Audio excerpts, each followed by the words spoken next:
Et bonjour à tous, bienvenue sur le Discord AstroFR, le Discord des astronomes amateurs francophones. Si vous nous suivez sur un autre canal, sachez que nous avons donc un Discord, un serveur Discord. Vous pouvez nous retrouver également sur internet www.astro-fr.fr. Aujourd'hui, on va parler d'un logiciel d'astrophotographie qui s'appelle Nina, N-I-N-A. C'est un logiciel dont on a déjà fait la présentation il y a quelques temps avec Thierry, qui va aujourd'hui nous parler des fonctions évoluées. Alors déjà, en deux mots, Thierry, bonjour déjà. Bonjour.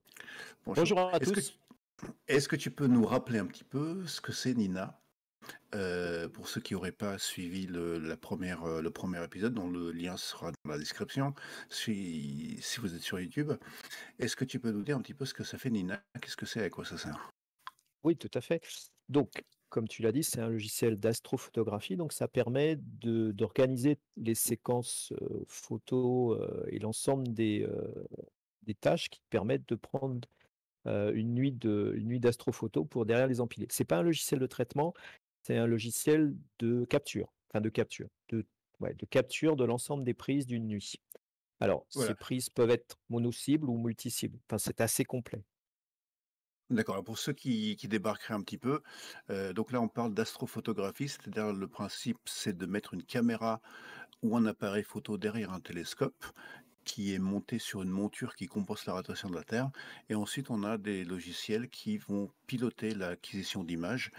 Et Nina est l'un de ces logiciels. Et donc, sur notre chaîne YouTube Astro-FR, vous allez certainement pouvoir retrouver la première partie de cette présentation qui présente le logiciel dans ses éléments de base. Et maintenant, aujourd'hui, Thierry va nous parler des fonctions évoluées. Oui, merci René. Alors, tout d'abord, je ne l'ai pas mis dans le slide que vous voyez, mais un petit crédit parce que je me sers beaucoup de vidéos sur YouTube sur lesquelles beaucoup d'astronomes ou d'astrophotographes amateurs mettent des choses qu'ils utilisent. Donc, un petit crédit à deux youtubeurs, un français mais qui vit au Japon, de Lazy Geek, qui a fait une très très belle série sur Nina. On y apprend beaucoup, beaucoup de choses. Et un Américain qui s'appelle Patriot Astro, qui a aussi fait une série sur Nina. Alors là, plutôt les fonctions avancées, avec plein de fonctions très, très utiles dans Nina et qui m'a permis de découvrir des choses. Donc, je ne suis pas un D'accord. spécialiste, mais c'est là-dessus que je me suis basé pour moi utiliser et développer ma connaissance de Nina, que j'utilise, je dirais pas toutes les nuits, mais toutes les nuits où je peux sortir un setup. D'accord, et donc j'imagine que toutes ces vidéos-là dont tu vas nous parler, c'est en anglais, et toi, Oui, tu vas nous faire le bonheur de nous faire découvrir tout ça en voilà. français. J'ai mâché, je peux vous essayer de vous retransmettre ce que j'ai écouté en anglais chez ces deux youtubeurs et que j'utilise Super. tous les Et que soirs. tu utilises, évidemment. Eh ben, allez, on y va. Alors, de quoi tu vas nous parler Alors, dans ce début de bon, présentation? ça va être un petit peu quelque part décousu parce que je vais mettre l'accent sur des choses qui sont spécifiques et qui sont un peu avancées. Donc d'abord, donc Nina, c'est un logiciel complet, comme je l'ai dit tout à l'heure, mais dans sa version 2.0 qui est sortie il y a 3 4 mois, je crois à peu près, Nina embarque maintenant un mécanisme de plugin, c'est-à-dire que des gens extérieurs à l'équipe Nina développent des fonctions supplémentaires que l'on peut attacher à Nina et qui nous permettent de faire tout un tas de choses. Alors, il y a à Mhm, peu près, dans ce que j'ai regardé là, maintenant une vingtaine, ou 20 ou 25 plugins de toute nature pour des montures spécifiques. Il y en a en relation avec PixInsight, il y en a en relation avec de l'alerte, par exemple, dans les nuits, si jamais la pluie arrive, ça lance une alerte. Enfin voilà, il y a tout un ensemble de plugins. Je vais vous en parler de 3 que moi j'utilise de façon, je dirais, journalière. mhm. Le premier qui s'appelle Free Point Polar Alignment, qui permet de faire un alignement polaire sans avoir de caméra ou même sans utiliser une lunette d'alignement polaire, juste en connaissant à peu près le nord. Mhm. Le deuxième Hocus Focus qui permet de remplacer, l'autofocus de Nina et d'apporter des fonctions supplémentaires assez intéressantes. Et puis un autre qui est aussi un petit plugin assez intéressant, Exposure Calculator, qui permet de vous suggérer, pour votre setup et pour la cible que vous êtes en train de viser, un temps d'exposition optimal. Mmh. Suggérer parce qu'après, si vous désirez outrepasser ou autre, mais ça vous donne une indication. Alors, on va tout faire en live, donc après on peut avoir des effets démo, hein, mais je vais utiliser, Nina directement plutôt que de vous passer des slides et on va directement donc passer sur Nina pour voir ces quelques plugins. D'accord. Alors, Alors, toc toc Ninja, ça toc. fonctionne sur quoi? Ça fonctionne sous Windows, j'imagine? Windows uniquement. D'accord. Donc ça, c'est l'interface de Nina, les équipements. Bon, je vais pas revenir dessus. Donc les plugins, enfin alors, du moins les plugins que je vais vous montrer,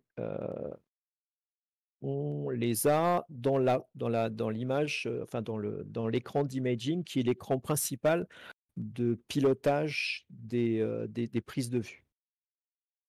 Donc D'accord, donc alors cet écran, il est complètement customisable. J'ai une customisation à peu près classique, hein, rien de très, très, et là, donc j'ai 2 des, enfin 2 non, j'ai les 3 plugins, qu'on voit apparaître. Donc sur la fenêtre centrale, en bas, il y a un petit onglet et ce petit onglet, c'est justement le plugin Free Point Polar Alignment. Donc ce plugin permet de faire l'alignement polaire en connaissant uniquement le nord, à peu près. C'est-à-dire que vous mettez votre monture, vous mettez votre setup à peu près au nord et là, il va faire de l'astrométrie, donc il va mesurer 3 points du ciel, et à partir de ces 3 points du ciel, il va vous déterminer quelle est votre erreur d'alignement polaire que vous pouvez rectifier ensuite en tournant vos vis d'azimut et votre, vis d'altitude pour vous recaler exactement sur l'alignement polaire. C'est beaucoup plus précis qu'une lunette d'alignement polaire. Heu, mmh. D'ailleurs, vous pouvez utiliser les 2, c'est-à-dire vous pouvez faire, votre alignement à la lunette et après vérifier avec, le 3 Point Polar Alignment que votre alignement est bon et généralement il ne l'est pas. Mmh. Alors, D'accord. comme là j'ai des simulateurs, sur le télescope, la caméra, je peux vous le montrer en live. Donc, vous arrivez sur ça, et en fait, il suffit juste de déclencher la petite flèche en haut et donc ce qu'il va faire, c'est qu'il va, prendre 3 photos. Enfin, il va déplacer, le scope, heu, à 3 points et à ces 3 points, il va prendre 3 photos, qu'il va sur lesquelles il va faire de l'astrométrie et à partir de ces 3 points d'astrométrie, il va en déterminer l'erreur, en azimut et en altitude. Donc ça va D'accord, prendre c'est-à-dire que pour résumer, là, il va prendre 3 photos du ciel à 3 ouais, endroits différents. voilà, Il va comparer les photos, avec une base de données qui va lui permettre de déterminer vers quel endroit du ciel il a pointé, sur quel endroit du ciel il a pris en photo, c'est ça? oui, Et donc à partir de ça et à partir du mouvement des étoiles d'une photo à l'autre, il va pouvoir déterminer si on a bien fait sa mise en station ou son alignement polaire ou pas. voilà, voilà. D'accord. Bon, là, il a pris les 2 premières, donc première mesure, deuxième mesure, il est en train de faire la troisième. Ça va assez vite. Alors là, on est d'accord, on est sur un simulateur, on n'est pas en On est sur un conditions réelles. simulateur, les images qui sont chargées sont des images de simulateur, oui. Mais n'empêche que ça reproduit exactement le fonctionnement Ah, de l'alignement s'il était fait avec une caméra. totalement. Et j'ai D'accord. j'ai j'ai essayé de shooter hier soir, j'ai eu des problèmes de buée, mais c'est exactement ce que ça donne. Donc voilà, donc là, il a fini ses 3 points, il a played solve, les 3 points et là, il vous dit: il y a une erreur d'azimut de, 9 secondes d'arc et une erreur d'altitude de 12 secondes d'arc. Honnêtement, quand on lit un peu la littérature, au-dessus de 1 minute, on touche plus, hein. Se mettre à zéro est pas forcément utile. Ah, ah, D'accord. ah bah, voilà, effet démo. Donc alors, bah, on va recommencer parce Il que a ça planté? m'embête de ouais, je pense. Free D'accord. point polar alignment Donc value can on recommence, donc OK. en gros, donc vous avez les 2, les 2 données, donc l'erreur d'azimut et l'erreur d'altitude et après il vous suffit de Alors pour l'erreur d'azimut, tournez les boutons d'azimut, de votre monture. Le Mmh. petit truc, parce qu'on ne sait jamais, quand il vous dit, à l'est ou à l'ouest, en fait la flèche d'erreur d'azimut vous indique le bouton qu'il faut visser. La flèche vous D'accord, indique le bouton qu'il faut visser. Ah et au bout d'un moment, je finis moi aussi par prendre des moyens mnémotechniques pour m'en souvenir. Et puis, bah, l'erreur d'altitude, bah, soit vous devez descendre, soit vous devez monter. Si vous descendez enfin si vous montez, c'est dans le sens, enfin dans le sens des aiguilles d'une montre. Si vous voulez descendre, bah, c'est dans le sens inverse. d'accord, OK. Voilà. Et OK, encore donc une fois, l'idée, c'est d'essayer d'arriver à descendre en dessous d'une minute d'arc. Donc je sais pas si vous avez 30 secondes d'arc, 40 secondes d'arc au total, bah, mmh. c'est bon, vous vous arrêtez là, quoi. C'est-à-dire dans la partie rouge là, l'erreur Dans totale? la partie rouge, l'erreur totale, D'accord. ouais. OK, d'accord. Donc là, c'est pareil, là, il est en train de refaire les photos, Ouais, ouais, il en fait 3. il en fait 3, Et d'accord. en fait, pendant que vous tournez les boutons, enfin, pendant que vous faites votre petite mise au point, Mmh. lui continue à prendre des photos en permanence. Donc en permanence, il va vous donner l'erreur. Là, il continue à prendre des photos en permanence. Voilà. Alors l'image de gauche là, c'est quoi avec les petits ronds Ah, c'est et bah, la c'est croix la au milieu? cible. Euh, D'accord. c'est la cible. Si vous n'êtes pas dans la cible, il vous Alors là, dit, bah, je suis il pas dans la a cible. Ouais, il a replanté, mais ça va être le simulateur qui plante. d'accord, En live, ça plante pas, hein. Ouais, en live. d'accord, OK. Ok. Alors ouais, donc du coup, là, lorsque tu as fini cette série de 3 clichés, donc il te donne des chiffres. Oui. Est-ce que tu as quelque chose à l'écran? Est-ce que tu as des donc tu as la photo qui continue à tourner, c'est ça? À se Il y a mettre à la jour? photo qui continue à tourner, parce qu'il continue à prendre, des photos sur la dernière position qu'il a atteinte d'ailleurs et au fur et à mesure que tu tournes les vis, tu vois, azimut erreur et altitude erreur changer. D'accord, Donc voilà et comme il prend une photo, alors moi j'ai mis une pause de 5 secondes pour chacune des photos. Donc en fait, ces 2 valeurs, changent toutes les 5 secondes si je modifie mes réglages. d'accord, OK. Très bien. Généralement, ce qui est super pratique, c'est en ouais, je dirais en une petite dizaine de minutes, on a un alignement polaire nickel, quoi. Ce qui est important quand même si tu prends une série enfin, si tu prends une nuit entière de shoot, si tu prends notamment des pauses longues, pour que derrière l'autoguidage soit nickel, il faut mieux avoir un alignement polaire, assez propre. Ouais, Voilà. tout à fait. OK. Donc ça, c'était le premier des plugins. Je peux vous montrer tout de suite Optimal Exposure. Alors là, on est un peu plus loin dans le process puisque là, on va démarrer notre, session de shoot et on se dit: «Bon, ma session de shoot, OK, mais qu'est-ce que je mets comme, temps de pause?» puisque le temps de pause, c'est toujours une question, qui Ouais, c'est nécessite ça. plein de voilà. Mais bon, alors, pour Optimal Exposure, en fait, alors il y a deux possibilités parce qu'il faut quand même lui donner quelques informations de base pour qu'il arrive à calculer ça. Alors soit on fait une analyse, avec SharpCap, je crois que c'est la version payante, SharpCap a une fonctionnalité qui génère un fichier et qui analyse totalement la caméra. Est-ce que tu peux nous dire déjà ce que c'est SharpCap pour ceux qui connaissent pas? SharpCap, donc ça c'est un autre logiciel de capture beaucoup plus simple, qui est utilisé, ouais, je dirais principalement pour Planétaire, mais ceux qui, utilisent SharpCap vont m'hurler sur les oreilles, mais bon, il est beaucoup plus simple, ça fait de la capture assez simple. Par contre, il a plein de Mmh. fonctionnalités assez intéressantes. Bah, il a aussi une fonctionnalité de polar alignment notamment et Mmh. notamment cette fonctionnalité d'analyse du capteur. D'accord, Heu, alors qu'est-ce que c'est quoi? De quoi on parle? il fait varier je crois qu'il fait varier le gain, il fait varier l'intensité et il analyse, comment le capteur varie, en fonction de toutes ces modifications de paramètres et il génère un fichier de caractéristiques. D'accord, donc en fait, il va prendre des clichés, il va jouer avec les paramètres de ton capteur, de ta caméra Voilà. ou de ton appareil photo et il va en déduire ses performances, si j'ai bien Voilà. compris. En gros, c'est D'accord, ça. Je suis pas un spécialiste de SharpCap, je l'utilise pas beaucoup, je l'ai chargé, mais je l'utilise très, très peu, mais c'est en gros, c'est ça. d'accord, Et du coup, Nina va utiliser et récupérer ce fichier d'analyse et à partir de ce fichier d'analyse, connaître, effectivement enfin les courbes que l'on voit dans les specs des caméras, c'est en fait, c'est ça, hein. et à partir de ces données, va pouvoir, en fonction de la cible visée, prendre une photo et dire: «Bah, voilà, la photo que j'ai prise, et en fonction des caractéristiques du capteur, je conseille, heu, tant de temps de pause. Voilà, OK, telle durée d'accord. de pause». Voilà. OK, Alors ça, c'est une première façon de faire. La deuxième façon de faire, c'est de remplir ce qui est en dessous là, donc le Fourier capacity et le read noise que l'on trouve sur les courbes des specs des caméras. De calculer le bias, et puis après, bah, c'est pareil, il donne le temps de pause d'accord, conseillé. Ça, c'est la méthode, je dirais, manuelle. Alors, d'accord, on va OK, récupérer les données, on saisit ces 3 données-là et après donc ça, c'est très, OK, très simple comme, comme plugin, mais c'est super intéressant et puis ça donne ouais, ça donne une indication de temps de pause. Alors bien sûr, ça peut être filtre par filtre, hein. Là, on peut bien entendu rentrer le filtre là-haut, heu et puis, la photo qui est prise là, elle est de 30 secondes, mais c'est juste un temps indicatif pour qu'il fasse ses calculs, quoi. Ouais. OK.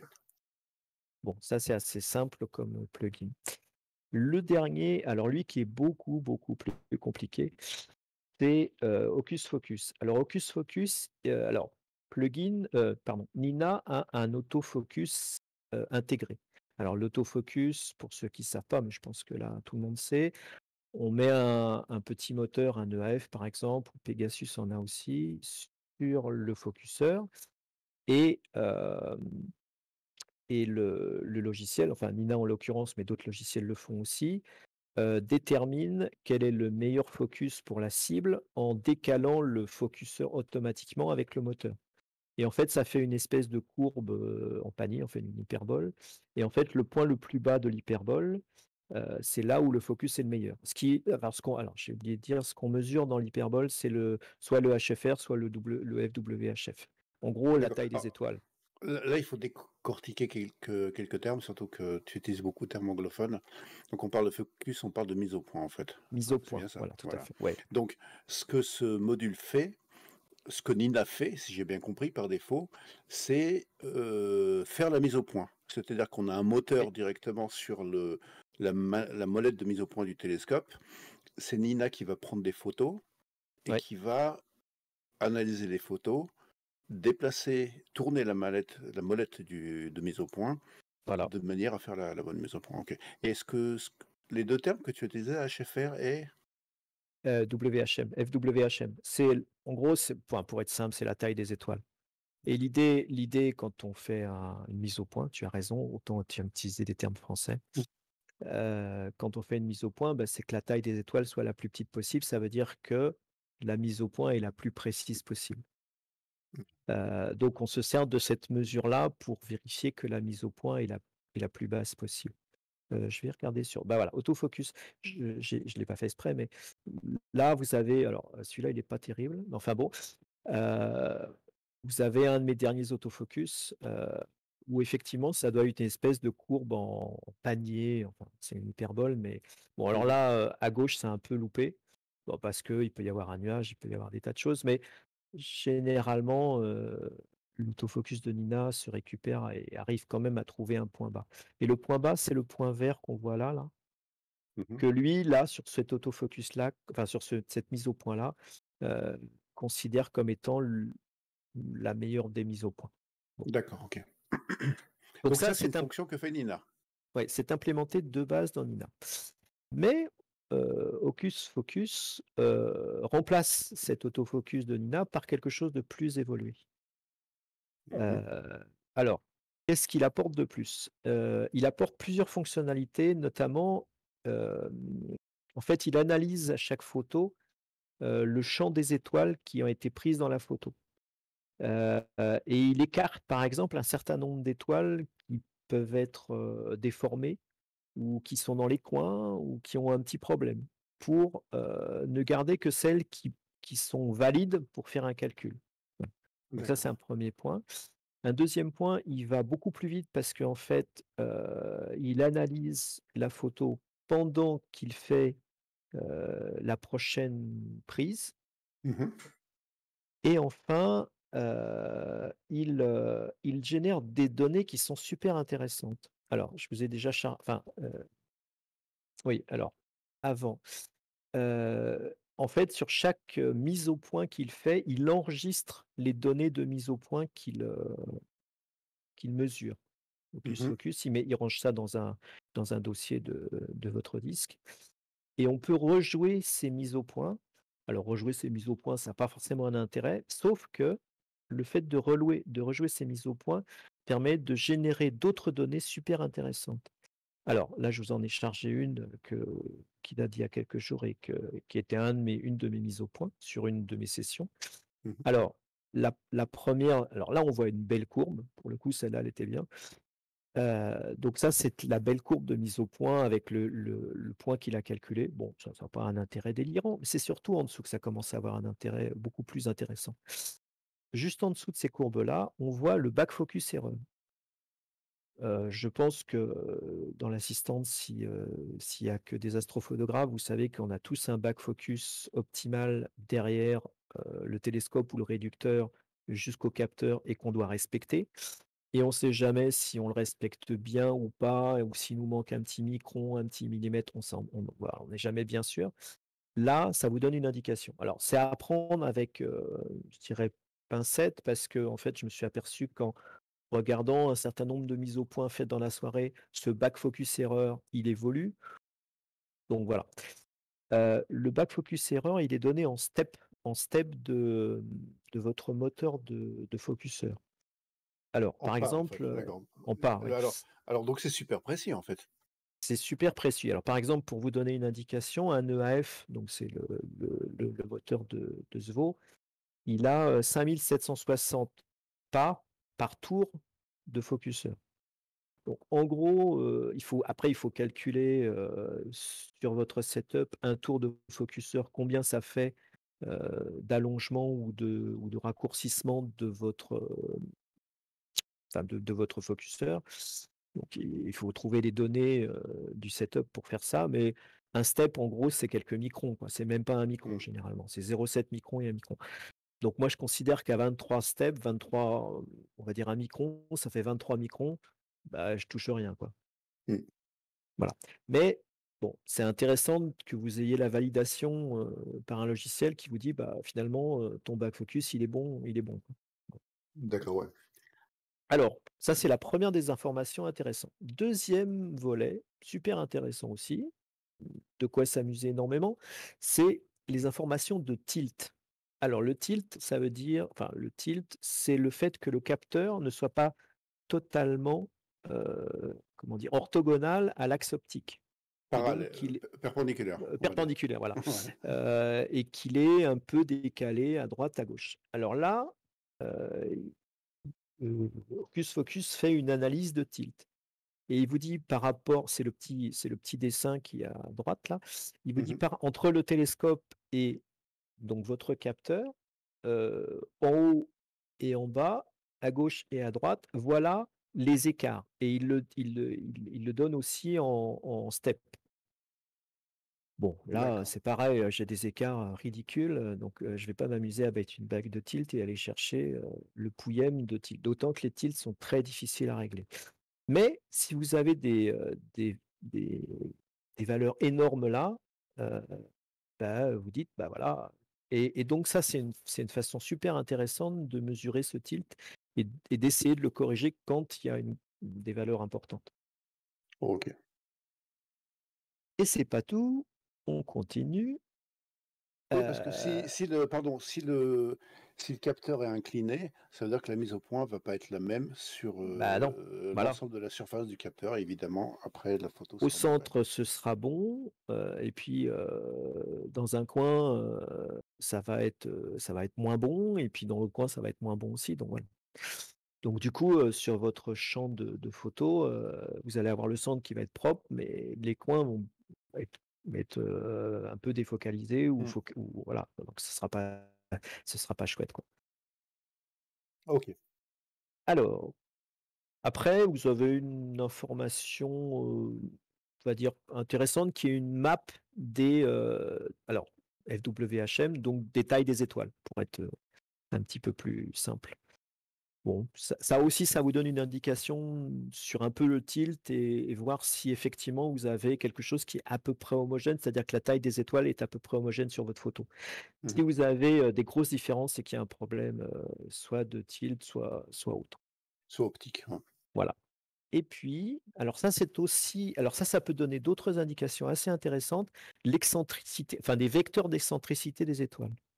D'accord. Ça peut donner des indications sur votre suivi. Si vous avez un suivi qui est un peu approximatif, vous allez avoir des étoiles allongées.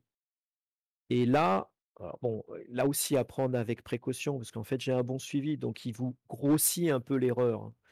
Mais, il m'indique qu'effectivement, j'ai quand même un petit problème de suivi et que je pourrais peut-être m'y intéresser. Voilà, donc idéalement, ces traits, ils Bah, devraient c'est être tout, des tout très, points. très courts, en fait. Ça devrait Ouais, défendre ouais, dans l'idéal. voilà. Bah, d'ailleurs, il met un code couleur et vert, c'est OK. Enfin vert, il y a un petit peu excentricité, mais bon, et rouge, c'est pas très bien, quoi. Bon, là aussi à prendre avec précaution, hein, ça peut être dû à une petite erreur de suivi temporaire pendant la mise au point, ça peut être dû à un petit nuage qui est passé, enfin voilà. Mais je dirais en recoupant plusieurs données de mise au point puisqu'il les enregistre tous, Mmh. un fichier par mise au point, on peut vérifier globalement sur une soirée s'il fait une je sais pas 5, 6 ou une dizaine de mises au point que tout fonctionne bien ou pas. Voilà. C'est normal ça d'avoir des lignes qui vont pas forcément dans la même direction? Parce Non. que si c'est une erreur de mise au point, toutes tes étoiles devraient être, déformées dans la même direction. Non, ça va, c'est pas normal, mais enfin, c'est à peu près la direction globale, elle est quand même à peu près homogène, quoi. Mais bon, Ouais, d'accord. mmh, Je vois les 2 vertes en bas à droite qui sont un petit ouais, peu enfin ouais, d'accord, d'accord. Bon, ça peut être un défaut optique également. ça peut être un défaut optique, voilà. Hocus Focus, il fait la mesure et puis après, bah, à tout un chacun d'essayer de comprendre D'interpréter le quelle est résultat et de ouais. d'interpréter le résultat. Je pense que l'ensemble de ces données-là, elles sont intéressantes quand il y a des gros problèmes. Là, honnêtement, je sais que j'en ai pas des masses, donc c'est intéressant, mais je m'y attache pas plus que ça. OK. Voilà, donc ça, c'était le troisième des plugins et encore une fois, il faut aller regarder. Alors les plugins, ils sont là. Je peux vous montrer la liste. Donc là, il y a tous les plugins possibles et imaginables et il y en a beaucoup. Donc il y a par exemple des plugins qui sont dédiés aux montures astrophysiques, il y en a qui sont dédiés aux montures Techmicron. Ça, ces Il y plugins, a ce sont des plugins qui ont été développés par la communauté? ouais, ouais, ouais, c'est D'accord. assez intéressant. Bah, Nina, c'est un logiciel ouvert, donc et partagé. Donc la communauté développe des plugins, enfin, qui intéressent tout un chacun, mais qui intéressent d'abord la personne qui les a développés. Il y a des choses D'accord. sur les exoplanètes, des plugins sur, les problèmes de flexion. Enfin voilà, il y a vraiment beaucoup, beaucoup de choses. Il y a un plugin aussi rigolo, je crois que c'est Grand Station, qui vous donne une image, un dessin quelque part de votre télescope et comment il est dans l'espace. C'est un De peu son gadget, positionnement, mais de la manière dont il est voilà, orienté? D'accord, OK, ouais, c'est marrant. c'est un peu gadget, mais bon, ça peut être rigolo. Il y a même un plugin de live stacking, donc vous pouvez faire du visuel assisté aussi. Bon, Ah excellent, excellent. OK. Alors, je vais passer au 2e chapitre quelque part. Donc dans Nina, il y a un atlas stellaire pour pouvoir, identifier les objets que l'on va photographier et aussi faire un peu de recherche sur ces objets-là. Alors, donc Sky Atlas, si on fait search, voilà. Alors si on fait search, il vous sort l'ensemble de l'atlas, ce qui fait, 10 341, objets. Et si vous avez envie de vous servir de l'atlas pour, identifier une cible, à shooter, ce soir, et ben là, bon courage. Alors, Alors, là, déjà tout de suite, ton truc, il ressemble vachement au site d'information. Telescopius. Au site Oui, Telescopius, pour ceux qui connaissent. tout à fait.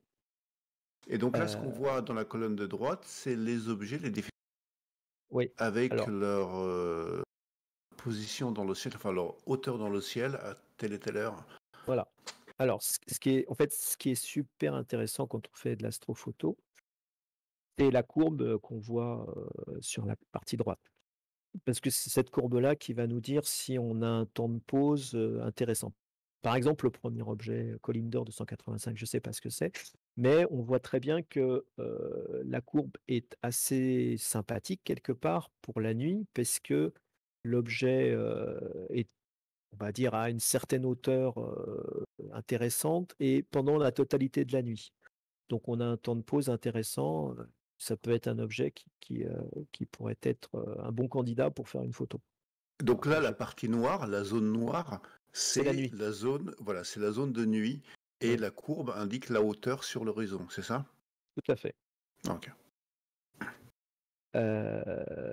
Alors par contre, si vous voulez, je dirais, resserrer votre choix ou votre recherche, bah, là avec 10 000 photos, ça va être compliqué. Alors en fait, bon alors, vous pouvez resserrer en sélectionnant tout à gauche, il y a des on peut sélectionner, plein de choses, l'object type par exemple, la constellation, voilà. Moi ce que je vais vous proposer, c'est d'essayer de sélectionner par rapport aux coordonnées. Pour, en fait, tenter de faire apparaître ou de filtrer ce qui pourrait être photographiable dans la nuit. Alors, la première chose, bah, vous pouvez déjà sélectionner sur la déclinaison. Alors oui, je vous précise que je vais essayer de me focaliser sur les cibles qui vont passer, méridien sud. Il y a aussi les cibles qui passent méridien nord. Celle-là, ça demande une gymnastique quelque part. Mais on va déjà faire méridien sud. Alors, la déclinaison d'abord. En fonction de votre lieu, bah, vous pouvez prendre Stellarium par exemple. Je vais vous afficher Stellarium.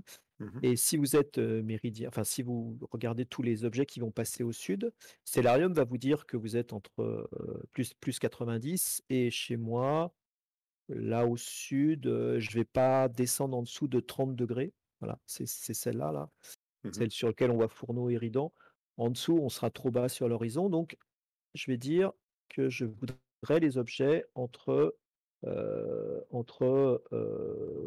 entre plus 90 et -30. -30. Voilà.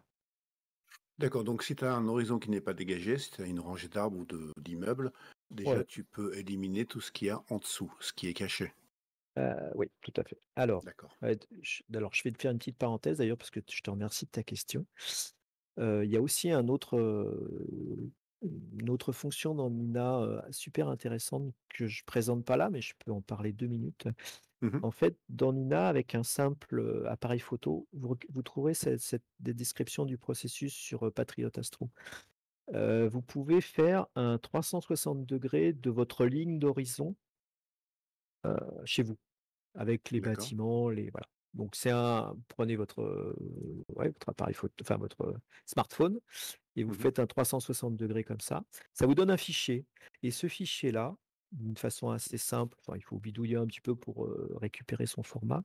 Vous pouvez l'intégrer dans Nina qui, dans ces cas-là, va vous dessiner un horizon artificiel, des surfaces Des enfin obstacles? des Des obstacles obstacles qu'on d'accord. et des surfaces de ciel que vous pouvez atteindre D'accord. Donc en fait, et tu vas dans voir ces sur ton écran le ciel ouais observable depuis l'endroit où tu observes.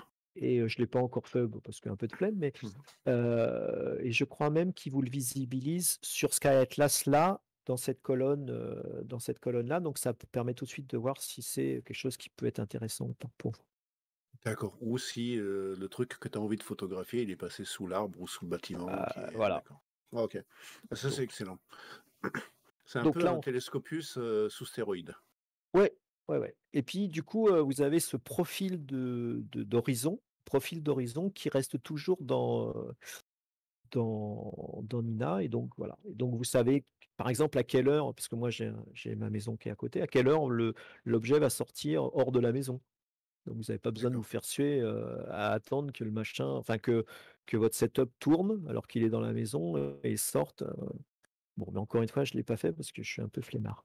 Mais C'est un truc super, super sympa à faire. Donc là, j'ai filtré entre -30 et 90. Donc maintenant, j'ai plus que je n'ai plus que les objets qui sont propres en déclinaison. Donc ceux qui sont en dessous, au-dessus, à droite, enfin non pas à droite justement, mais ceux qui sont en dessous, au-dessus Ils ne sont sont plus plus affichés. affichés. D'accord. Bon, mais ça suffit pas. Il faut aussi travailler un peu sur l'ascension droite pour avoir ceux qui sont bien calés dans la nuit. Alors pour faire ça, c'est une petite manip, donc vous prenez, 1 heure d'ascension droite un peu au pif. Donc là, je vais prendre entre 2 et 3 heures et vous faites un search et là, déjà, il vous affiche qu'un certain nombre d'objets et là, on a déjà quelque chose de beaucoup plus filtré. Alors 2 et 3 heures, je les ai pris au pif, hein. Mmh. C'était juste pour calibrer.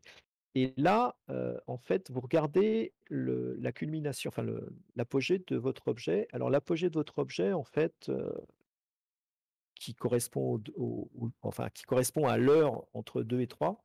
En Mmh. fait, on aimerait que ce soit un petit peu avant. Donc on va parce que là, on peut avoir des objets un petit peu avant, on va dire alors, des objets qui peuvent commencer à 1 heure, par exemple. Allez, on va mettre 1 heure et puis, on a quoi? On a, 6 heures de nuit, donc 6 heures de nuit, 1 heure, entre 1 heure et on va dire 7 heures, par exemple. Allez 8, soyons riches et là, on refait un search et là, vous avez, tous les objets qui seront dans votre plage de photos dans la nuit D'accord. et ça, c'est top parce que du coup, bah, vous pouvez descendre la liste, relativement rapidement et vous Ouais. trouvez un truc sympa. Voilà. D'accord, c'est un véritable outil d'aide à la Ouais. préparation de la soirée de prise de vue.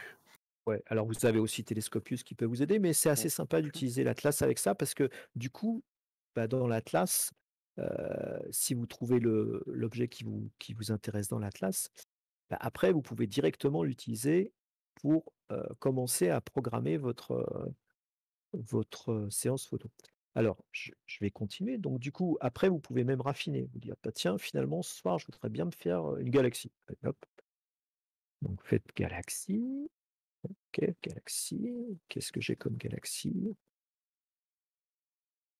J'aimerais bien qu'il referme galaxie, voilà. Voilà et je refais un search. Intéressant aussi, en dessous, ils vous mettent tout ce qui concerne la Lune. La Lune, c'est sympa, mais pour les astrophotographes, D'accord. moins. Oui, effectivement, ouais. Ah et tiens! et Galaxy là, tu n'as plus que les GM33. galaxies, ouais. D'accord. Et donc là, M33, GM33. si tu as décidé de la M33, comment ça se passe? Alors, bah, justement, là, ce qui est intéressant, pour chercher des objets à travers l'atlas de Nina, c'est que vous pouvez continuer directement derrière votre programmation de nuit photographique. Donc Mmh. OK, donc je vais me dire: «Bah, tiens, je vais me faire, M33», parce que là, à la limite, j'aurais passé, le méridien, donc j'ai pas de flip méridien et puis j'ai, allez, 3-4 heures de bien, ça me permet de faire une séance assez sympa. Alors, dans ces cas-là, je vais l'envoyer dans l'assistant de cadrage, Set for Framing Assistant Mmh. et après je vais dans Framing Assistant, il y va tout seul et là, il me charge la photo directe. Alors il me charge une photo, hein, enfin, c'est Sky Survey, donc c'est une représentation de la photo. D'accord. Il y a donc d'habitude, il y a un carré autour. Là, je suis sur un setup de présentation. Donc là, il y a un carré autour qui vous donne, en principe, heu, le cadrage de votre objet dans votre capteur. D'accord, parce que Donc tu as déjà dit à Nina: «Voilà, j'ai ça comme capteur, j'ai ça comme télescope, ouais, j'ai ça comme champ» et cetera. donc dans Framing Assistant, j'en ai parlé beaucoup dans la première présentation. Vous pouvez faire des mosaïques, sur target là, horizontal panel et vertical panel. Vous pouvez, travailler sur la rotation de votre objet, voilà. Vous pouvez faire tout un certain nombre de choses pour avoir le cadrage de votre photo correctement. OK. Heu, Vous pouvez même directement faire enfin, si votre setup est complètement, connecté, vous pouvez même vous diriger directement dessus, commencer à faire de la mise au point, des choses comme ça. Alors pour ceux qui nous rejoignent en cours de route, donc ceci est la deuxième présentation sur Nina. La première présentation, vous pouvez la retrouver sur notre chaîne YouTube, astro-fr. Et sachez que vous pouvez venir discuter avec notre présentateur, directement sur le serveur Discord d'AstroFR, que vous pouvez trouver par l'intermédiaire de notre site web www.astro-fr.fr. Alors, une fois que tu as fait ça, une fois que tu as programmé Alors, ta cible, je vais faire add target to sequence. En fait, je vais, ajouter la target à une liste de cibles potentielles. Deep Sky Object Sequence. OK. Voilà. Donc il l'a ajouté à une, alors ce qui est sympa, c'est que du coup je dirais la petite manip entre l'atlas, le framing, on peut faire ça en journée, on peut sélectionner tout un paquet de cibles et on les rajoute dans cette liste de cibles, target list.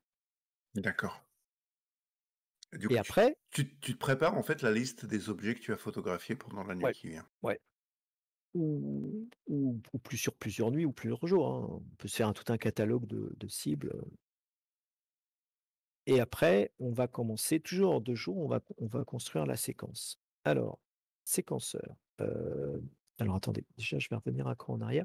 Donc dans le séquenceur, ce que j'utilisais, quand j'ai commencé Nina, c'était le séquenceur, de base. Il y a un séquenceur, classique, heu, qui est celui-là. Voilà, qui est celui-là. Bon, marche bien, hein, c'est assez Donc simple, on c'est là voit que tu vas programmer tes séquences de prise de vue. ouais. Là, D'accord. on a une ligne où on dit, voilà, je je comment dire? Je programme tant de prises de vue, la durée, le binning si besoin, si je fais du dithering, le gain et puis le filtre. Bon, c'est relativement simple, hein. Mmh. C'est une liste de prises de vue, bon. Ça, c'est ce qui existait avant la 1.1, ça existe toujours d'ailleurs, vous pouvez toujours l'utiliser comme ça. Mais ça a été, largement, Amélioré? largement renforcé et amélioré par, le séquenceur 2.0 que je vais vous montrer et qui est ultra puissant. Donc Alors ça, je vais c'est un tout plugin? ouais. Non, non, c'est D'accord. pas un plugin, C'est pas un plugin, ça fait ça fait partie de partie Nina. d'une. Alors, le séquenceur 2.0, alors lui, il est beaucoup plus puissant en ce sens que, en fait, c'est une espèce de programmation. Mmh. Heu, alors, en fait, alors ça, c'est là, il est vide, hein. Là, il y a rien dedans pour l'instant, il y a il y a, sur le côté droit, un certain nombre de choses que vous pouvez utiliser pour programmer votre, séquence des photos. Alors déjà, dans la partie du milieu, il y a 3 zones. La première, c'est, la séquence start area, donc c'est le démarrage, enfin, ce que vous allez faire au début avant de commencer à prendre vos photos et à la fin, ce que vous allez faire quand vous aurez fini vos photos. Moi, je fais pas un D'accord. dessin. Au début, on fait chauffer, enfin, on fait refroidir la caméra, on déparque enfin, on unpark le télescope si besoin, voilà. On Et à peut la fin, ouvrir le toit du dôme si enfin ou ouvrir le toit du du dôme, hangar voilà, ou là où le télescope est rangé, voilà, si c'est un poste fixe avec un toit, qui s'ouvre, ouais. on peut commander Et son observatoire, en fait. à la fin, bah, on fait l'inverse, c'est-à-dire qu'on réchauffe la caméra, on ferme le dôme, on parque le télescope. Voilà et au milieu, bah, il y a un certain nombre, enfin, au milieu, ça va être les instructions de prise de vue. Alors pour remplir tout ça, en fait, on a 3 objets, enfin trois choses principales, sont en tête de liste là, les instruction sets. Heu, ouais, avant de vous parler de ça, je vais vous parler de ce qui est un petit peu au-dessus, template, target et instruction. En fait, Mmh. on a 3 grandes familles de choses. On a Alors des templates, c'est des bouts de code, enfin, ou des bouts de séquences qu'on a sauvés. On enregistrait pour les réutiliser plus tard. Voilà. Les targets, bah, vous avez compris, ça vient directement du Framing Assistant, c'est des cibles. Mmh. Je peux vous le montrer d'ailleurs. Voilà, les cibles, c'est des listes de cibles. Je vais aussi vous montrer template pour que vous voyez ce que c'est. Template, bah, c'est des petits bouts de programmation quelque part. Donc il y a, par exemple, qu'est-ce que j'ai? J'ai start of sequence. On se doute bien que c'est le début, d'une séquence, end of sequence, et cetera. Mmh. Et puis enfin, les éléments unitaires, ce sont les instructions. Alors, dans les instructions, on a 3 objets qui sont pas vraiment unitaires d'ailleurs, qui sont des instruction sets. Donc en fait, c'est ça qui va, architecturer votre séquence. Vous en avez un qui est parallel instruction set. Donc on peut, par exemple, je peux en tirer un parce qu'en fait, c'est du drag and drop, hein, pour, coder. Donc vous prenez quelque chose et vous le droppez là.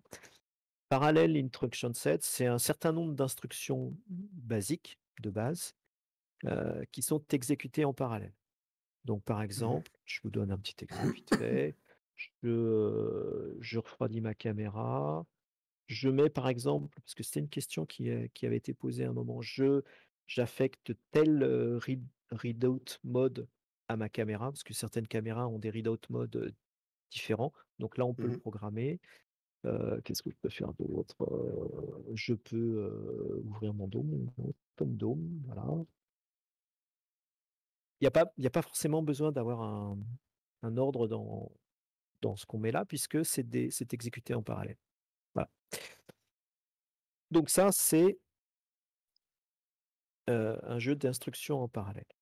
Le deuxième élément, c'est un jeu d'instructions en séquentiel. Donc par exemple, on va en mettre un là. Alors le jeu d'instructions en séquentiel, il a déjà un petit peu plus de subtilité. Il y a une, comment dire? Une séquence instruction là qui permet par exemple de prendre, des pauses. Alors là, j'ai mis dans les instructions, Smart Exposure, donc ça va être pour prendre des photos. Mmh. Mais vous avez 2 autres éléments qui viennent se rajouter, qui sont des triggers, des conditions et des conditions de boucle. Et en Donc fait, comment ça qui vont se déclencher, c'est ça? ouais, comment ça D'accord. marche un jeu d'instructions séquentiel? Bah, les instructions sont déroulées séquentiellement, mais dans loop condition, vous pouvez mettre, heu, des éléments qui vont indiquer à ce bout de code Mmh. de boucler sur un certain nombre d'itérations. Et les Alors itérations boucler, peuvent être donc ça veut dire qu'il va refaire la même chose pendant un certain ouais, nombre de fois? alors D'accord. je vais juste pour que vous compreniez, je vais en rajouter une bah, tiens, je vais en rajouter une deuxième, mais en fait, je peux copier. Alors là, sur, Voilà. sur YouTube, on nous demande, pardon, je t'interromps 30 secondes, Ouais, vas-y. le logiciel, il est que en anglais ou tu as possibilité d'avoir l'affichage en français? Je crois qu'il est localisé, ouais. Moi, j'utilise l'anglais I couramment, mais je crois qu'il est francisé aussi, ouais. il est traduit en français, d'accord. Ouais, il me semble. Donc par exemple là, je vous ai mis, 2 instructions de prise de vue. Bon alors je ne vais pas remplir les paramètres, mais imaginez par exemple que ce soit 2 filtres. Bah si, on peut le Mmh. faire vite fait. Donc là, on va faire, duel par exemple et puis, je sais pas, du R. Voilà. Et bien dans les conditions de boucle, je peux dire que, voilà, on cherche alors tout ça c'est dans les instructions, unitaires. Il faut chercher les loop conditions. Loop condition, bah, on va prendre loop for iteration. Voilà, qu'on rajoute là et on dit loop for iteration, 2 itérations. Bah, c'est pas compliqué, hein. On va boucler 2 fois et à chaque fois on va prendre et à chaque tour de boucle, on va prendre, une L, une R. Alors, Donc ça veut dire, si on essaie d'expliquer ça en langage simple, les 2 lignes qui sont en dessous, on ouais, va le faire 2 fois. voilà, C'est-à-dire cette séquence de prise de vue, on va la faire 2 fois, ce qu'on appelle une boucle. voilà. Hein? D'accord. Super simple, hein. OK. Donc ça, c'est les loop conditions. On verra plus tard que des loop conditions, il y en a des beaucoup plus subtils que ça, parce que là, on est un peu dans le brutal. Mais bon, Donc des conditions de boucle. J'essaie de traduire un peu, hein, parce qu'on tu as on nous demande du raison. français sur, Non, non, mais tu as dans les raison. questions. Je suis pas bon sur ce sport-là, mais j'applaudis des 2 mains. Hélas, on vit dans un monde, enfin hélas, ou je sais pas, enfin bon, on vit dans un monde, très anglicisé et puis ça devient voilà. Bon là, du coup, j'ai rajouté, si je fais du LRGB, j'ai rajouté tous mes filtres. D'accord. Et puis par exemple, je vais en faire, 50. Voilà. OK, donc il va faire cette séquence-là 50 fois. Ouais, ouais. OK, une fois en luminosité, une fois en Heu, rouge, en vert et en bleu et il recommence 50 fois. voilà. D'accord. Alors, ensuite, ensuite on a des conditions, les triggers. Alors les conditions, elles sont évaluées à chaque prise de enfin à la fin de chaque prise de vue, Mmh. à la fin de chaque photo. Donc des triggers. Alors les triggers, c'est tout ce qui, possède un petit éclair, dans les instructions de base. D'accord, donc ce sont des déclencheurs, des choses qui vont se déclencher à un Voilà. moment donné. Alors, un trigger très, très classique qu'on met toujours, il faut juste que je le retrouve, c'est le Meridian Flip. Le Meridian Flip, il est sur télescope, bien sûr. Ouais, voilà, Meridian Flip. Hop, trigger. Qu'est-ce qui va se passer? Bah, si entre deux photos, là, en Mmh. dessous, entre, je sais pas, entre une ER et une G, par exemple, Mmh. on passe le méridien, D'accord, donc il la va la mouture vérifier. passe fait son retournement méridien. D'accord. Voilà, le trigger là va se déclencher et il va faire un retournement méridien avant de prendre la prochaine. À prendre par exemple, la verte là. Si c'est entre rouge D'accord, et vert, voilà, à la fin de la rouge, il va dire: «Ah attends, j'ai passé méridien, donc avant de démarrer ma verte, je vais faire mon flip méridien». Voilà, d'accord. Donc il va retourner le télescope et ouais, ensuite il va reprendre la et séquence. après il va continuer sa séquence. Une autre que je peux vous montrer aussi parce que ça, c'est un grand classique, donc un autre trigger, c'est, alors il y a celui-là, heu, autofocus après, à chaque changement de filtre. Alors ça, c'est un petit D'accord. peu embêtant parce que là, ça veut dire qu'on va se faire des autofocus entre chacune des prises du dessous là, entre le L, Mmh. le R, le G et le B. Bon, Mmh. mais voilà, hein, c'en est un Ce qui veut dire qui peut qu'il servir. il refait la mise au point à chaque fois qu'on a changé de Ouais. filtre. Il va Ouais, parce refaire que la tu mise au point à chaque fois qu'on va changer de filtre. ouais, parce que tu peux avoir des épaisseurs de filtres différents, Oui, des bien filtres sûr, qui oui. tombent pas exactement de la même manière, donc tu es obligé de refaire la mise au point. OK. Moi, j'ai des parafocaux, mais effectivement, c'est pas toujours le cas, quoi. Une autre alors les conditions de trigger, d'ailleurs les conditions de boucle aussi, heu, on peut les additionner. En fait, elles s'additionnent. C'est et, enfin ou pour les triggers plutôt. Alors est-ce que j'ai un flip méridien ou est-ce que j'ai un changement de filtre ou est-ce que j'ai un changement de HFR, de taille d'étoile. D'accord. J'ai un changement de HFR, alors sur les 10 dernières de plus de 5. Ah, il faut que je refasse une mise au point parce que, bah, la température a changé, mon setup a changé, donc je refais une mise au point pour me remettre, correctement au point, et pour avoir le reste de ma session qui soit avec une bonne qualité. D'accord, donc les triggers, ce sont des choses qui vont surveiller des petits Voilà, programmes qui vont surveiller la prise de vue. Dès qu'une condition est remplie, ils vont faire une action, c'est bien ça? ouais, entre 2 D'accord, photos. entre Entre 2 2 photos. photos, l'ensemble des triggers sont évalués et si un, se déclenche, bah, on fait l'action correspondante à ce qui est dans ce trigger. Voilà, OK, OK? Bon, donc là, c'est les principes globaux du séquenceur. Heu, alors, je vous ai pas montré comment on utilisait une cible. Alors, je vais effacer tout ça et en fait, je vais démarrer, une vraie programmation d'une cible. Donc, pour faire une vraie programmation de cible, moi, j'utilise parce que j'ai des petits templates que j'ai commencé à enfin, que j'ai écrits, quoi. Donc, par exemple, dans ma séquence de start, j'ai début de séquence que je charge tout de suite. Voilà. Donc, vous voyez, c'est mon petit bout de code. Ça, c'est toujours mon début de séquence qui fait quoi? Il fait ah non, end Il of chauffe la sequence. caméra. J'ai pas pris le bon. Ah, d'accord. J'ai pris la fin pour le début. Start imaging, c'est pas celui-là. Start of sequence, c'est celui-là. Voilà. Donc il fait quoi? Il refroidit la caméra, et il départ enfin il déparque, il unpark scope. Et bah, vas-y, amuse-toi, je sais pas le dire en français. Enfin Je sais pas comment, ouais, je sais pas comment ça se dit. il Il le sort déparque de, le ok, il il le sort déparque de le la position. télescope. Voilà, il Voilà, le sort de la position de parking, de la parking, de position parking. rangement. Ouais. Et puis sur ma fin de séquence, j'ai toujours ma fin de séquence classique, end of séquence, voilà. End of séquence que je mets là. Je fais quoi? Je j'arrête mon guiding, enfin Arrête mon ton télé guidage, tu mon parques autoguidage, je parque le le télescope. télescope Voilà. et je chauffe ma caméra. Alors, Voilà. je pourrais fermer le dôme, mais j'en ai pas, donc voilà. OK, donc j'ai fait mon début et ma fin. Facile, simple, pas compliqué. Après, je peux aller dans Target et me dire: «Bon, vous vous rappelez, j'ai sauvé tout à l'heure ma, ma M33. Donc Mhm, je vais en fait me faire M33. OK.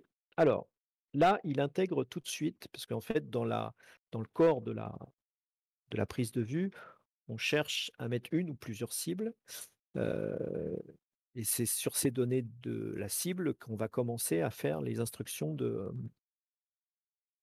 prise de vue. mhm. Donc là, il charge la cible.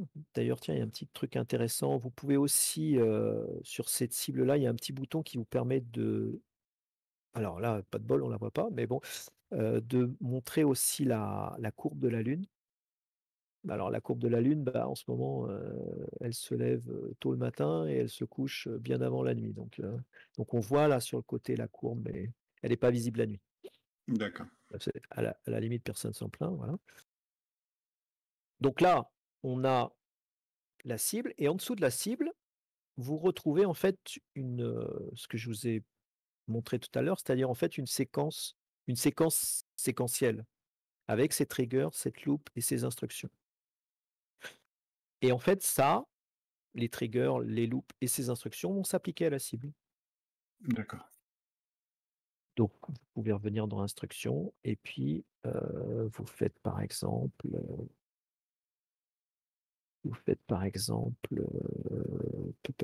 les exposures. Alors, loop condition. Bon, ben, on va mettre un truc simple. Voilà. On va faire 60 prises, par exemple. Et puis, Smart Exposure. Smart Exposure, il est là. On va juste prendre des lights. Alors, je vais quand même. Donc, vous pouvez mettre le nombre de prises soit dans Smart Exposure, soit comme vous l'avez mis dans la boucle. Vous pouvez Mhm. mettre un là. Euh, D'accord. Si tu mets deux, Bah, ça va en faire fait, 120. il va t'en faire 120 puisqu'il fait Oui. ça 60 fois. D'accord. Alors pourquoi il y a deux choses? C'est parce que dans le Smart Exposure, il y a le ditter every blablabla. Donc, D'accord, ok. Donc si vous faites par exemple 10 et que vous faites un ditter tous les 5 et puis là vous mettez, 6 boucles, D'accord. OK. Alors, donc en fait je vais étendre un peu et on va se dire que quelque part, fait du LRGB. Donc je vais copier ça, donc je vais mettre là, Biniquin, donc là je vais faire du L, là je vais faire du R, toc toc. Je copie et j'en copie encore un. Toc. Je vais faire du G et je vais faire du B. Bon, là, j'ai déjà une séquence qui tient la route. Mhm. J'ai mon début de séquence, je sais que je vais shooter, M33 et puis, je vais faire, alors j'ai pas mis les temps là, hein. Par exemple, je sais pas, on fait du 120 sur les lights, heu et puis du 30 secondes sur les couleurs.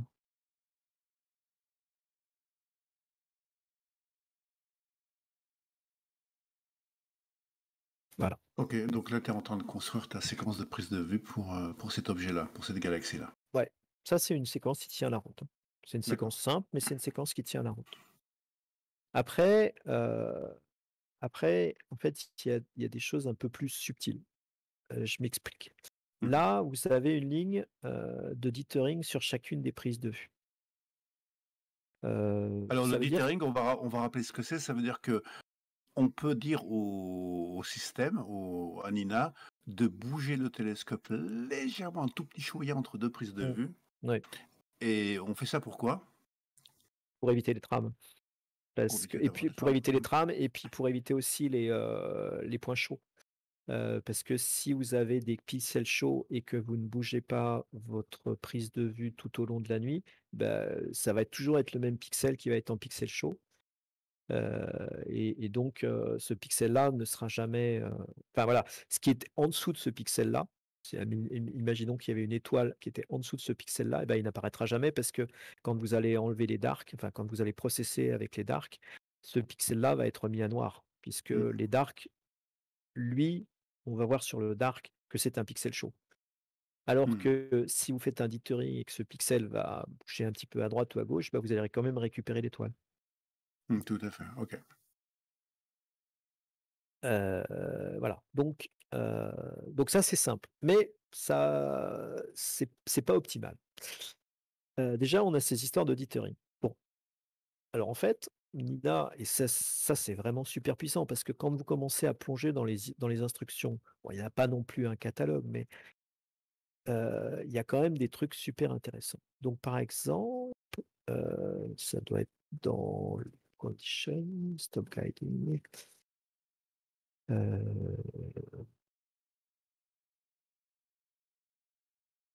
tac, tac, tac. Ah oui, j'oubliais, si, j'oubliais quand même. Avant de faire ça avant de faire ça, ta, ta, ta, il faut que je rajoute une instruction au-dessus. Bon, je ferai ça après. Non, je vais continuer sur mon histoire de dithering, on fera ça après. D'accord. Donc dithering, bon, en fait, ce que je vais faire, c'est que je vais mettre 0 partout, là. Donc je vais pas faire de dithering sur les prises de vue. OK. Mais je vais faire un dithering à la fin d'une série, Mmh. puisque en fait le dithering, il est intéressant par filtre, heu et il faut que je trouve l'instruction dither, non c'est pas ça, dithering ça, dither, nananana, dither, voilà, elle est là et je rajoute dither en dessous, voilà et en fait, je fais une de chaque et je dither après. Donc déjà, je gagne un peu de temps. Parce que l'idée quand même dans la nuit, c'est d'essayer d'en faire le maximum. Ouais, mais tu Donc pas besoin effectivement de bouger le télescope entre chaque prise de vue. Enfin, quand tu fais avec plusieurs filtres. oui, Voilà, tu fais tes séquences de prise de vue, filtre par filtre et ensuite tu bouges ton télescope, c'est bien ça? voilà, Ce que tu essaies de faire là? Ouais, OK. ouais et comme on va empiler filtre par filtre, Tout à fait. on n'a pas besoin, enfin ça fonctionne quoi. On n'a pas besoin Voilà, de tout à fait. voilà, On a besoin de le faire qu'une seule fois. on a besoin de le faire qu'une fois, oui, tout à fait. Donc voilà. Alors, après, le nombre d'itérations. Le nombre d'itérations, c'est 60. Bon, on s'est dit: «Je vais en faire 60», mais est-ce que c'est bien malin d'en faire 60? Faut que je fasse des calculs, en fait, peut-être je pourrais en faire 120. Alors attends, il faut que je calcule le nombre de prises de chacune de mes photos, que j'additionne tout ça, que je regarde combien d'heures de pause j'ai. Enfin voilà, faut faire Là, des tu vas nous calculs. sortir de ton chapeau un truc qu'il fait automatiquement. Je te sens venir. Ouais, il y a des choses beaucoup plus sympathiques. En fait, dans les loop conditions, il y a loop for time span. Ça, c'est beaucoup plus sympa. Alors je vais virer celle-là et non, c'est pas celui-là. D'ailleurs, je me suis trompé. non, c'est loop until time, pardon. D'accord. Donc time span, non. Et devinez quoi? Dans time span, il y a, alors je vais prendre lequel? Astronautical down, c'est-à-dire jusqu'au lever Jusqu'à l'aube. astronomique, jusqu'à Jusqu'à l'aube. l'aube astronomique. Voilà. D'accord. Et là, vous avez plus besoin de vous faire suer, il vous le calcule automatiquement et il vous dit jusqu'à l'aube. Nickel. Oh, OK. Et j'ai même pas besoin de ça, vous récupérez juste le nombre de pauses le lendemain matin. Donc Bon, c'est-à-dire que c'est là, bien. en fait, ce qu'il va faire, il va continuer à faire des prises de vue Ouais, jusqu'à l'aube et là, il va jusqu'à s'arrêter. l'aube. OK. Ouais. Mais c'est pas tout. Ah ouais, mais Ah, OK. attends, là, il y en a, j'en connais dans l'assistance là qui sont en train de me dire, ouais, mais attends, là, regarde, ton M33, il se couche à minuit. C'est bien OK, jusqu'à l'aube, effectivement. mais c'est bien jusqu'à l'aube, mais Tu vas ouais, ça va s ça va pas aller, ça va pas aller. Bah, d'accord. c'est pas grave, je vais te rajouter une condition de boucle. Euh, alors, OK. je vais rajouter une boucle. Hop, rajouter, voilà. Je boucle jusqu'à ce que, tant que l'altitude est supérieure à, allez, on va dire 10 degrés. Voilà. D'accord. OK. OK. Et Tant là, que c'est c'est top. au-dessus, voilà, tant que l'objet que tu photographies est au-dessus de cette, altitude sur le ciel, tu continues à faire tes prises de Ouais, vue et dès que l'objet descend sous cette ligne, pof, ça s'arrête. voilà. Et au C'est pire, jusqu'à l'aube. et au pire jusqu'à là, puisque les 2 conditions s'appliquent, sont vérifiées à chaque fois. OK. Ouais, c'est un peu magique effectivement, parce que ça C'est peut un être un peu peu ça. magique. Et c'est pas tout. Et c'est pas tout. Alors, puisqu'on est dans les triggers. Dans les triggers, je ne les ai pas rajoutés, mais on va rajouter les classiques. Start guiding. Euh, non, start guiding, c'est une instruction. Ah oui, alors j'ai pas, tout à l'heure, je voulais introduire un truc, mais en fait, c'est tout bête. Mais en fait, il y a un bloc d'instructions avant les boucles là, parce que Mmh. je dois cibler ma cible, donc je dois faire un plate solve et je dois faire un autofocus d'abord. D'accord, ouais. Voilà. Bon, enfin, ça, il suffit de Oui, voilà, rajouter un. d'accord, Voilà. effectivement, ouais, là Par ça contre, Par contre, dans mes triggers, je vais rajouter les classiques, c'est-à-dire, je refais un autofocus si mon HFR bouge. Donc si ma taille d'étoile bouge, je refais un autofocus pour être bien, bien propre sur mes photos. mmh mh. Je rajoute aussi mon flip méridien. Enfin bon, sur celle-là, il n'y a pas de flip méridien, mais Mais s'il y voilà. avait un retournement méridien, c'est là que tu le mettrais? Ouais, je suis en train de le chercher, il est dans Télescope. Il est dans Télescope, il est là. Voilà, voilà. Bon, alors après, il y en a d'autres qui sont super sympas aussi. Des des conditions, des triggers. D'accord. On a tous vécu, mais alors tous, le coup du nuage. Le coup du nuage qui passe, qui vous Ouais, fait, virer, enfin qui vous fait dégager votre autoguidage grave.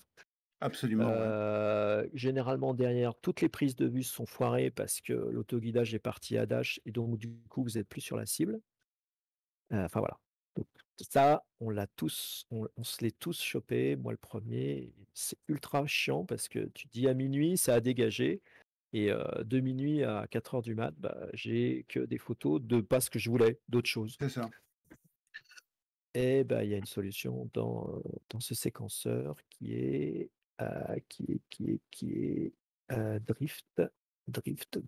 drift. Alors attends, il doit être dans Télescope celui-là. Center After Drift, voilà. Donc ça, c'est un trigger. Je vais vous expliquer ce qu'il fait, c'est magique. C'est un vrai bonheur. Center After Drift, en fait, à chaque prise de vue, derrière en derrière la prise de vue en masqué, c'est-à-dire qu'il Mmh. il démarre la prise de vue d'après tout de suite, mais en masqué, il fait un plate solve, enfin il fait une astrométrie. D'accord. Et là, il calcule ce qu'il détecte dans l'astrométrie. Et si, alors là, vous avez max arc minute, donc par exemple, si vous mettez trois arc minutes, si, D'accord, en fait, il il va faire un détecte, cliché, voilà, voilà, il va se s'orienter et s'il si, constate qu'il a bougé, voilà, et que le ben télescope ne pointe plus vers la direction de l'objet que tu lui as dit de photographier, il Alors refait il refait un centrage, il refait un slew and center, c'est-à-dire qu'il se il remet se sur recentre l'objet. sur l'objet. D'accord. Donc là, si tu as 5 minutes de nuages qui passent devant ton Bah, tu télescope, vas perdre une ou 2 photos parce que, voilà. center after drift, il va pas s'y retrouver sur une ou 2 photos, mais, au bout Mais il de va se une ou 2 recentrer, photos, il va voilà, se il va repointer recentrer le télescope vers l'objet que tu es en train de photographier. Ok, et il va c'est génial. repartir et pour compléter ça, parce que généralement l'autoguidage est parti à dash aussi, il faut mettre, quel est l'autoguidage? Guider, il faut faire un restore guiding aussi pour que l'autoguidage se recale. Parce que Donc c'est un l'autoguidage, il faut aussi. recalibrage de l'autoguidage, j'imagine. Ah non, non, il recalibre pas. Et il recalibre pas. Il rechoisit, enfin, il arrête l'autoguidage, il reprend, enfin, d'abord, il fait un center after, enfin, il fait un recenter, c'est-à-dire Mhm. enfin, il se remet Il se sur remet la sur cible. l'objet. Mhm. Et une fois qu'il s'est remis sur la cible, il arrête l'autoguidage, il reprend une étoile guide et il relance l'autoguidage proprement. Et il recommence son autoguidage, d'accord. Voilà. Donc ça, c'est génial de chez génial. Et ça vous permet d'optimiser vos séquences de prise de vue dans la nuit de façon super automatique. Vous perdez pas de photos, tout est nickel le lendemain, machin. Voilà. D'accord, effectivement, ouais. C'est assez impressionnant Ah, c'est un vrai bonheur. Je vous assure que le séquenceur avancé, c'est un vrai bonheur. Et en plus, alors, tout ça, moi, j'ai laissé sauver dans des templates, hein, heu Start Imaging, Start Imaging LRGB, donc mes filtres, Start Imaging et Shasho. Donc en fait, tout ce que j'ai fait à la main là pour vous montrer comment le construire. comment on le faisait, mais toi, tu l'as déjà préparé, sauvegardé et prêt à être réutilisé. Ouais, parce que tous ces petits blocs de séquences, vous pouvez les sauvegarder. Donc donc une fois que vous avez votre bibliothèque de blocs de séquences, en 5 minutes, vous avez construit un truc qui est D'accord. super canon et surtout qui est super évolué en termes de contrôle de la séquence, quoi. Je pense que quelqu'un qui a un équipement fixe sous observatoire, en tout cas Ah, ça sous toit c'est amovible, ce truc-là, ça lui pilote tout. oui, parce Alors qu'il tout y a des choses que j'utilise pas, mais effectivement, vous avez toutes les instructions de Dome, vous avez toutes les instructions de sécurité. Il y a loop until safe. Donc les conditions de sécurité, c'est tout ce qui est la pluie, et cetera. Il y a un safety monitor aussi. mmh, Il y a beaucoup de choses qui sont en plus. ouais. J'ajouterais en plus que certains plugins rajoutent des instructions dans le séquenceur avancé. Par exemple, il y a un plugin qui s'appelle Orbiculum Mmh.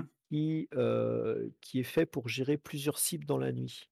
Et en fait, le principe, c'est que Orbiculum, le plugin lui-même, il regarde en avance, la cible d'après, et il va interagir sur la cible courante pour, laisser du temps à la cible d'après. Si par exemple la cible courante, on avait prévu un certain nombre de pauses et que derrière il y a la deuxième cible, Mmh. Orbiculum peut, réduire la première cible pour laisser du temps pour la seconde. C'est super puissant, Ah ouais, effectivement, ouais, d'accord. c'est une tuerie ce truc. D'accord. Moi qui Voilà. connais Ecos, Castars, alors je vais pas me faire que des copains en disant ça, mais j'ai l'impression que là, il y a vraiment il y a vraiment 2 niveaux d'ergonomie. C'est vraiment Ouais, dommage, à la limite, que Nina ne fonctionne que sous Windows. ouais, je sais, je suis d'accord. Pour les aficionados, je suis neutre sur la chose. Pour les aficionados de Linux, c'est dommage qu'ils soient pas sur Linux, ouais. Bon, that's life, hein. Ouais, parce que bon, l'avantage de Linux, c'est quand même que tu peux te monter une petite machine, pour faire tes prises de vue, pour piloter ton télescope, Bah, assez rapidement ouais. avec un Raspberry Pi ou n'importe quoi. Là, il te faut Moi, quand même une machine avec Windows. moi, c'est devenu mêlé, hein, les petits mêlés, enfin, sans faire de pub, mais j'en fais quand même, là, pour le coup. Mmh. Mais l'équivalent aussi, hein, parce qu'on en discutait avec, je sais pas qui, sur un des salons. En fait, on prend des petits NUC, quoi. On prend des petits NUC, et puis on met, Windows et puis Nina dessus et puis voilà. Ouais, tout à fait, ouais. Mais effectivement, on est dans le monde Windows. Bon, après, OK. voilà, voilà. Alors, bien entendu, cette séquence-là, vous pouvez la sauver. Save complete sequence, je sais pas, séquence 1 par exemple. Alors moi j'ai mes voilà, j'ai plein de advanced sequence, voilà. D'accord, OK. Donc tu peux Heu, l'enregistrer, le pour réutiliser, l'enregistrer.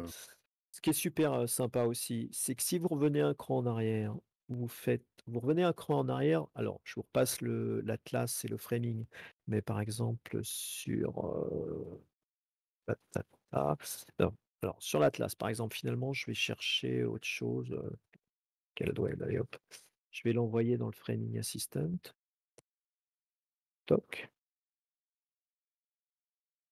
Bon, c'est juste pour avoir une autre cible, pas M33. Puis prendre M31 d'ailleurs, enfin bon, qu'importe. Allez, là, c'est parce qu'il va chercher sur internet la photo du Sky Survey. Voilà, bon. d'accord. Et si vous faites target to sequence, en fait, il vous propose de la remplacer dans la séquence. Donc si vous avez déjà sauvé une séquence complètement propre avec M33, vous faites update existing target in sequence, vous remplacez triangle, enfin M33 par, Cadwell, je sais plus quoi là, et voilà, c'est fini. Et tu ta nouvelle séquence. Ouais, top, ça prend 20 secondes. Alors je peux vous montrer, je peux vous charger juste parce que comme j'ai pas tout balayé, je peux vous charger une de mes séquences, classiques. Alors attends, qu'est-ce que j'ai fait dernièrement? Bah tiens, je dois avoir la rosette. Forcément. 22-39, ça doit être ça, hein. Ouais. Mmh, hop, voilà. Bon, donc ça, c'est une séquence qui a tourné, hein. Donc je vous balaye pas le truc, mais vite fait. Donc mes instructions de démarrage au début. Donc là, on est sur la rosette. Alors, c'est le bloc, dont je vous ai parlé tout à l'heure et que j'ai pas intégré, mais donc j'ai mon start imaging, je fais quoi? Je centre ma cible, je démarre mon guiding, je mets, Ton filtre. mon filtre, en principe c'est elle d'ailleurs. Je fais un enfin voilà, je mets un filtre pour faire un autofocus, voilà, premier autofocus. Ensuite, alors du coup non, là ce serait pas elle, ce serait plutôt un ouais, mais bon, bah, j'ai pas le bon setup, j'ai pas les SHO là. Bon enfin, c'est pour ça qu'il me l'a pas chargé. Hem, donc bon, je mets un filtre, je fais un autofocus et puis après, bah, j'ai la séquence que je vous ai dessinée tout à l'heure, en gros. D'accord, OK. Le HFR, le méridien, le drift, le center after drift, le restore guiding, la boucle jusqu'à l'aube, la cible au-dessus de 10 et puis, mes 3 alors bon, pas de chance, là, il y a pas les filtres, parce que voilà, mais enfin, c'est du SHO. Bon, en principe, il y a S, H et O. Voilà et puis un éditeur à la fin et puis, ma fin de séquence.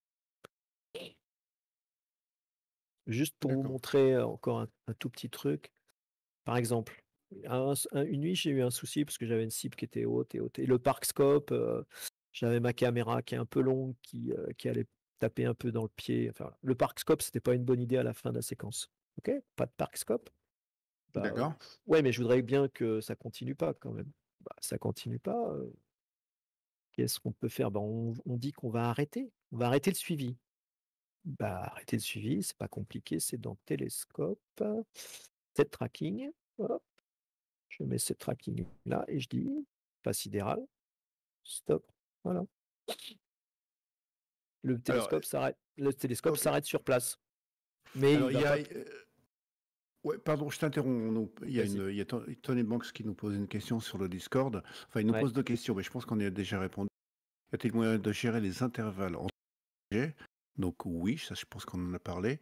Le temps que l'objet suivant ne se lève, éviter que le tube ne passe sous l'horizon quand le précédent était bah oui, bah ouais, c'est un petit peu ce qu'on a dit tout à l'heure. c'est ça C'est-à-dire là. qu'on a voilà, on a programmé ici, on lui a dit que de toute manière, il arrêtera de faire cet objet-là lorsqu'il passera ici dans notre exemple sous les 10 degrés d'horizon.